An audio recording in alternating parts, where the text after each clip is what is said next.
નમસ્કાર. દિવસભરના તાજા સમાચારોમાં તમારું સ્વાગત છે. તમારી સાથે હું છું પિનલગીરી ગોસ્વામી. સમાચારો વિસ્તારથી જાણીએ એ પહેલા મહત્વના સમાચારો ઉપર એક નજર. મિત્રો, અત્યારના સૌથી મોટા અને અગત્યના સમાચારમાં વાત કરીશું કે દક્ષિણ ભારતમાં વાવાઝોડાની ઉગ્ર અસર જોવા મળી છે. વાવાઝોડું મજબૂત બનતા દક્ષિણ ભારતના તટીય વિસ્તારોમાં 1 ઇંચથી લઈને 8 ઇંચ સુધીના વરસાદ જોવા મળી રહ્યા છે, જેમાં 12 વ્યક્તિઓના મૃત્યુ થયા છે. ઉપરાંત મિત્રો, દક્ષિણ ભારતમાં હજુ પણ 7 થી 8 ડિસેમ્બર સુધી વરસાદ રહે તેવી સંભાવના છે. બીજી તરફ ગુજરાતની વાત કરીએ તો ગુજરાતમાં ઠંડીનો માહોલ યથાવત રહેશે. આગામી 72 કલાકમાં ઠંડીનું પ્રમાણ વધશે, જેમાં ન્યૂનતમ તાપમાન 15 ડિગ્રી કરતાં નીચે જાય તેવી સંભાવના છે. જેના ભાગરૂપે કહી શકાય કે ઉત્તર ભારતના ઉત્તરી પટ્ટામાં વેસ્ટર્ન ડિસ્ટર્બન્સ સક્રિય થવાને કારણે અત્યારે ઠંડીનો માહોલ રાજસ્થાન અને ગુજરાત સુધી જ આવનારા દિવસોમાં જોવા મળનારો છે.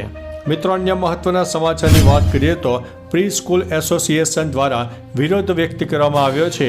રાજ્ય સરકારે પ્રી સ્કૂલની નોંધણીને લઈને જે નિયમો બનાવ્યા છે તેને લઈને વિરોધ નોંધવામાં આવ્યો છે. સરકાર દ્વારા બનાવેલા નિયમો સામે પ્રી સ્કૂલ એસોસિએશન દ્વારા અનેક રજૂઆતો કરાઈ છે, તેમ છતાં હજુ કોઈ નક્કર નિર્ણય લેવામાં આવ્યા નથી. હવે Gujarat independent pre school association દ્વારા સુરતમાં વિરોધ નોંધાવવામાં આવ્યો છે. આ નિયમોના કારણે 90% પ્રી સ્કૂલ બંધ થવાની હાલત ભીતિ સેવાઈ રહી છે. મિત્રો, અન્ય મહત્વના સમાચારની વાત કરીએ તો ફેંગલ વાવાઝોડાએ 12 લોકોનો જીવ લીધો છે. બંગાળની ખાડીમાં ડીપ ડિપ્રેશનથી ફેંગલ વાવાઝોડું સક્રિય થયું હોય, જે હાલમાં શ્રીલંકામાં તોફાન મચાવી રહ્યું છે. ભારતમાં પણ તામિલનાડુના કેટલાક જિલ્લાઓને તેની અસર વર્તાશે, જે મામલે હવામાન વિભાગે ચેતવણી જારી કરી છે. વાવાઝોડાને કારણે અત્યાર સુધીમાં 6 બાળકો સહિત 12 લોકોના જીવ ગયા છે. તેમાં 85 કિલોમીટર પ્રતિ કલાકની ઝડપે પવન છે. સાથે વાવાઝોડાની અસર 8 રાજ્યોમાં રહેનારી છે. ભારે વરસાદનું એલર્ટ આપવામાં આવ્યું છે. વાવાઝોડું ભારતના દરિયા કિનારે ટકરાઈ ગયું છે. મિત્રો, અન્ય મહત્વના સમાચારની વાત કરીએ તો ખાસ કરીને દીકરાઓની સુરક્ષા માટે એક અગત્યના સમાચાર સામે આવ્યા છે. મહિલા સુરક્ષા માટે 112 ઇન્ડિયા એપ, જે મહિલા અને બાળ વિકાસ મંત્રાલય અને ગૃહ મંત્રાલયનો સંયુક્ત પ્રયાસ છે. સૌથી પહેલાં તમારે તમારા મોબાઈલમાં આ એપ ઇન્સ્ટોલ કરવાની રહેશે. તેમાં તમારી વિગતે ભરો. જો કોઈ સમસ્યા હોય તો તેમને ફોન કરો અને બધી માહિતી આપો. પછી ઇમરજન્સી સેવાઓ તમારા સ્થાને પહોંચી જશે. આ એપ મરાઠી, હિન્દી અને અંગ્રેજી જેવી 10 ભાષાઓમાં ઉપલબ્ધ છે. મિત્રો, અન્ય મહત્વના સમાચારની વાત કરીએ તો ડિસેમ્બરના પ્રથમ સપ્તાહમાં વરસાદ પડશે. રાજ્યમાં ઠંડીની વાતાવરણ વચ્ચે હવે અંબાલાલ પટેલની શ્વાસ અદ્ધર કરી દે તેવી આગાહી સામે આવી છે. હવામાન નિષ્ણાત અંબાલાલ પટેલે ગુજરાતના અમુક વિસ્તારમાં કમોસમી વરસાદની આગાહી કરી છે. અંબાલાલ પટેલની આગાહી અનુસાર દક્ષિણ ગુજરાતના અનેક ભાગોમાં કમોસમી વરસાદની સંભાવના રહે છે.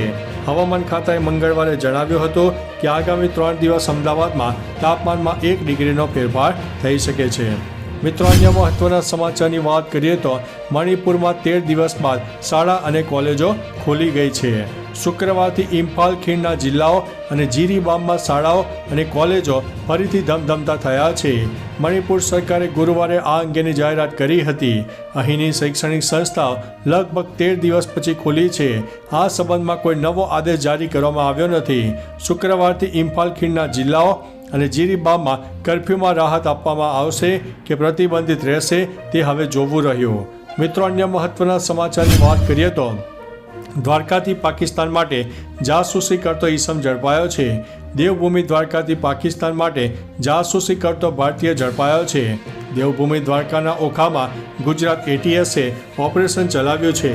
ખાનગી કંપનીમાં નોકરીની આડમાં સંવેદનશીલ ફોટો પાડીને પાકિસ્તાન મોકલ્યાનો ખુલાસો થયો છે.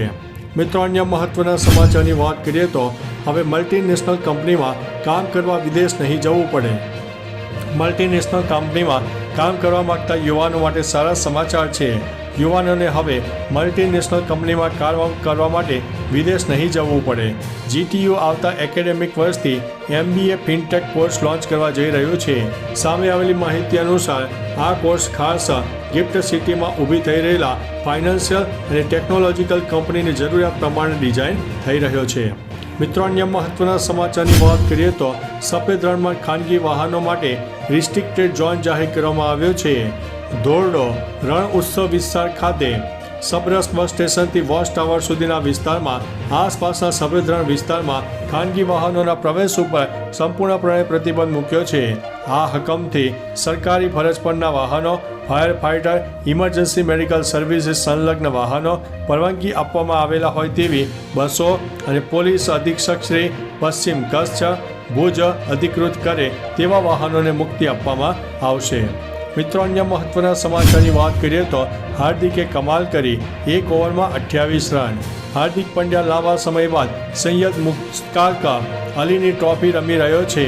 વડોદરા તરફથી રમતા હાર્દિકે ત્રિપુરા સામે 23 બોલમાં 47 રનની ઇનિંગ રમી હતી. 3 4 અને 5 સિક્સર સાથે પંડ્યાનો સ્ટ્રાઇક રેટ 204.35 હતો. તેણે એક જ ઓવરમાં 28 રન ફટકારીને તબાહી મચાવી દીધી છે. આ ઓવરમાં તેણે 4 સિક્સ અને 1 4 મારી હતી. હાર્દિકની તોફાની બેટિંગના કારણે વડોદરા 7 વિકેટે મેચ જીતી ગયું છે. મિત્રો, અન્ય મહત્વના સમાચારની વાત કરીએ તો લોરેન્સ બિશ્નોઈને ભાજપનું રક્ષણ છે તેવું કહેવામાં આવી રહ્યું છે. અરવિંદ કેજરીવાલે ગૃહમંત્રી અમિત શાહ પર દિલ્હીના કાયદો વ્યવસ્થાને લઈને સવાલો ઉઠાવ્યા છે.